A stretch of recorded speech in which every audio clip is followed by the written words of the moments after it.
है। Your take sir इस आज की प्रेस कॉन्फ्रेंस के ऊपर।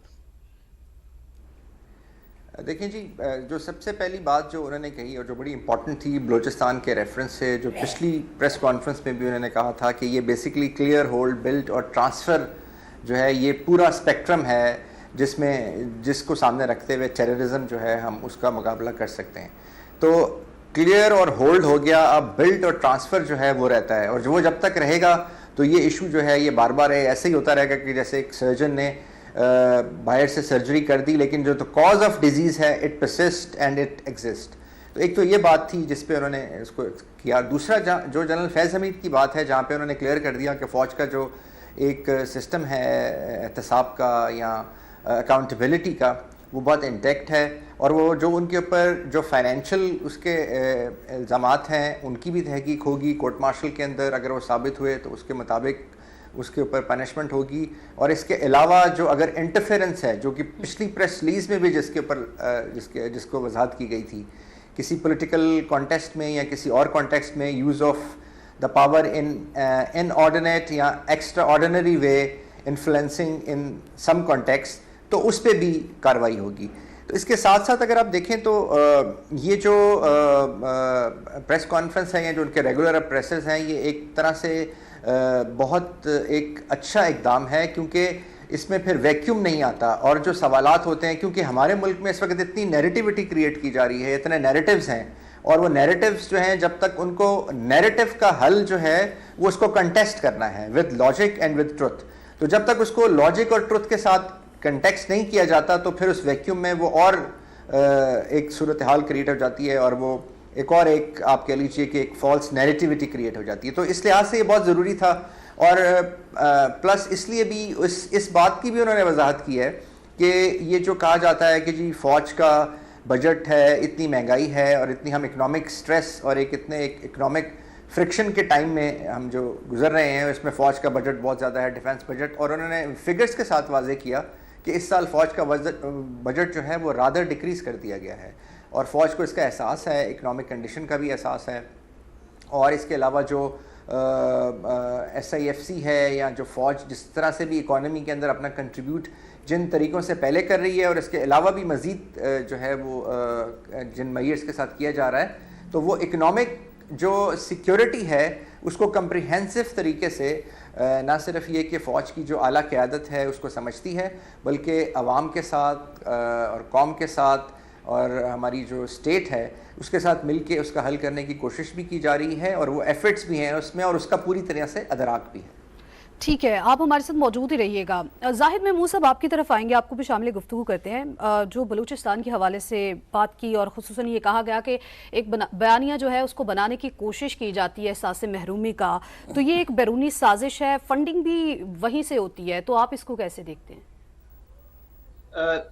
देखिए जी, इसको मैं दो हिस्सों में तकसीम करना चाहूंगा। पहली बात तो ये समझने की जरूरत है हम सब के लिए, चाहे वो हमारी हुकूमतें हैं, चाहे हमारा कोई भी इंस्टीट्यूशन है, हमारे दिफाई इदारे हैं, हमारे जो भी बाकी इंस्टीट्यूशन, हम सबको समझने की जरूरत है कि बलूचिस्तान का इशू तो है।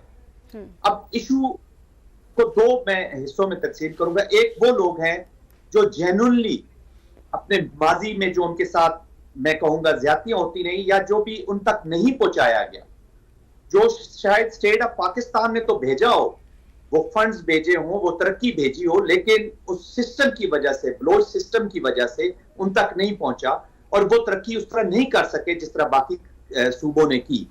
तो एक तो वो लोग हैं, उनका तो हाथ पकड़ने की जरूरत है, क्योंकि अगर हम हाथ नहीं पकड़ेंगे तो कोई और हाथ पकड़ेगा। वो लोग हैं। लेकिन इसी के लिबादे में, इसी महरूमी के लिबादे में वो लोग जो पाकिस्तान की स्टेट को कमजोर करना चाहते हैं, जो हमारी फौज को कमजोर करना चाहते हैं, जो हमारी रियासत को कमजोर करना चाहते हैं, और बैरूनी एजेंडे पर जो तरक्की है, हमारी मुआशी तरक्की, खास तौर पे बलूचिस्तान की मुआशी तरक्की, उसको रोकना चाहते हैं, उनको आनी हाथों से निपटा जाए। तो मैं ये कहूंगा कि पीपल सेंट्रिक अप्रोच, जो लोगों की अप्रोच, लोगों का तक पहुंचने की अप्रोच, वो होनी चाहिए, उन तक पहुंचना चाहिए। और एक चीज याद रखिएगा कि बलूचिस्तान का सलूशन बलूचिस्तान के लोग ही ढूंढ के देंगे आपको।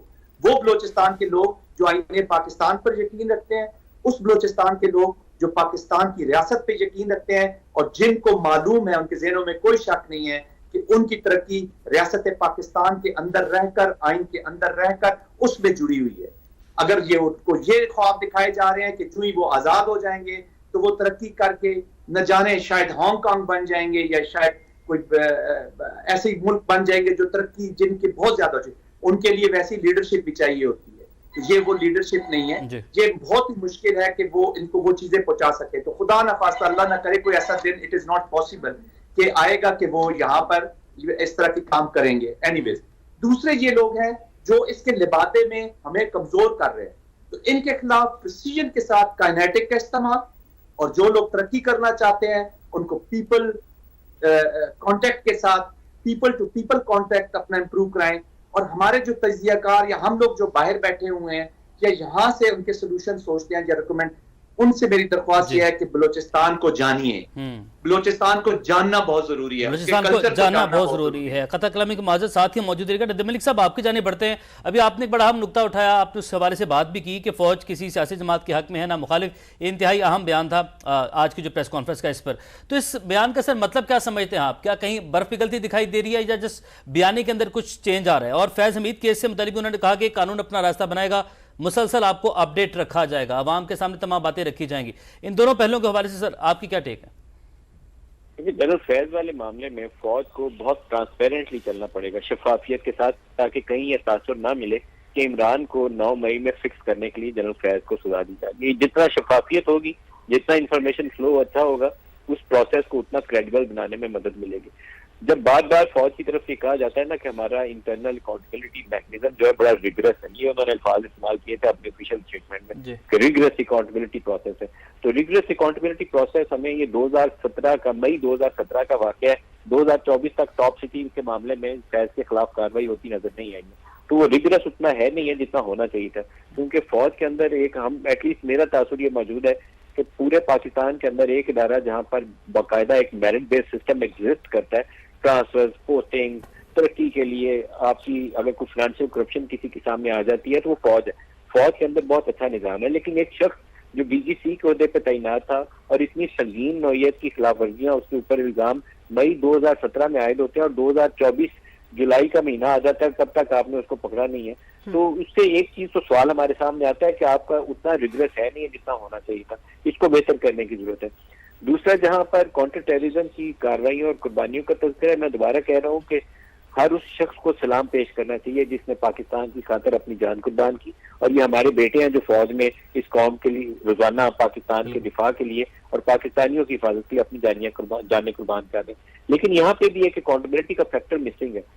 वही ग्रुप जिनको मुसल्लह जत्थों को पहले पाकिस्तानी सरजमीन पर बनने देना दिया गया, वो गलती थी। उनको मौका दिया कि यहाँ बने, परवान चढ़े, मजबूत और तवाना हो, फिर उनको मारा हमने ज़रब अर्ज़ के जरिए, मार मार के उनकी कमर तोड़ी, फिर उनको वापस ला के रास्ता खोल दिया, दरवाजे खोल के उनको कहा दोबारा आ जाओ, ये तो हमारे भाई हैं, इनके लिए यहाँ दफ्तर बना दो, जेलों से बंद लोगों को छोड़ दिया। यहाँ पे भी एक अकाउंटेबिलिटी होनी चाहिए। इस कौम के बेटों ने अपनी जानें कुर्बान करके ज़रब अर्ज़ में इस दहशतगर्दी को शिकस्त दी थी, तो जिन लोगों ने दोबारा उसके लिए दरवाजे खोल ले, उसके लिए भी एक अकाउंटेबिलिटी मैकेनिज्म होना चाहिए जो हमें होता हुआ नजर भी आना चाहिए कि ये गलत फैसला था, इसकी सजा में हमारे इसकी पादाश में, इस गलत फैसले के नतीजे में फौज के हमारे जवान, हमारे इस कौम के बेटे इतनी कुर्बानियां अब दोबारा से दे रहे हैं। तो जिस शख्स के गलत फैसलों की वजह से ये नतीजा हमें देखना पड़ा, एटलीस्ट उसकी भी तो अकाउंटेबिलिटी होनी चाहिए। मेरी इससे तवक्कुआत है, फौज इंशाल्लाह आगे चले इस मामले में, फौज इससे और मजबूत होगी और तवाना होगी और ज्यादा प्रोफेशनल डिसीजन मेकिंग उसके अंदर आएगी। क्योंकि ये जो एक दो फैसले हैं, जैसे ये जनरल फैज वाला मामला है, पुराना केस 2017 का लटकता आ रहा है, और इसी तरह ये मुसल्लह जत्थों वाला मामला जो पाकिस्तानी सरजमीन पर बनते हैं, कभी हमें उसे गुड तालिब कहते हैं, कभी बैड तालिब कहते हैं, इसके लिए हमें एक अकाउंटेबिलिटी मैकेनिज्म इंटरनली फौज को करना पड़ेगा। ये बाहर से कोई नहीं कर सकता, फौज को खुद करना पड़ेगा और उन लोगों को काबिल हिसाब बनाकर उनको कुटहरे में लाए, इससे अदारा बहुत मजबूत होगा। जी ठीक है, आपने कहा कि अकाउंटेबिलिटी ना सिर्फ होनी चाहिए बल्कि होती हुई नजर भी आनी चाहिए। नदीम मलिक साहब, आप हमारे साथ मौजूद